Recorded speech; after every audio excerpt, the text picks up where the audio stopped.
Neal Knox's writings, I've collected them into a book, Neal Knox, The Gun Rights War, and that reaches back to some of his earliest writing, which goes back to 1966. He wrote about the law that would eventually become the 1968 Gun Control Act.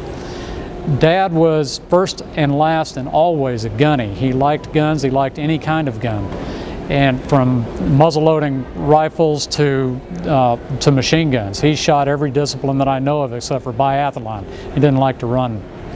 So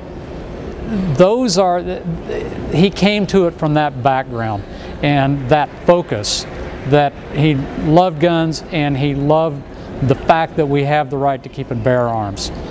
Very early in his formative years, in the mid-50s, he met a guy from Belgium who had survived World War II.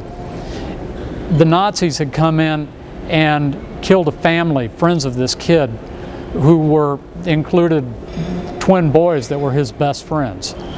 And they did it over a registered World War I relic 9mm Luger pistol. It was that kind of thing that really turned Dad into a gun rights advocate. And that is, I'm not saying that the Nazis are going to come marching into anywhere USA if we don't have gun rights, but the fact is they could. So Dad wrote about guns, gun rights, everything to do with it for some 40 years.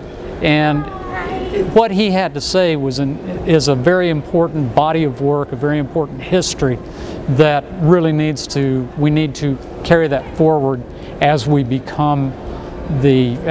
move the gun rights movement into the 21st century.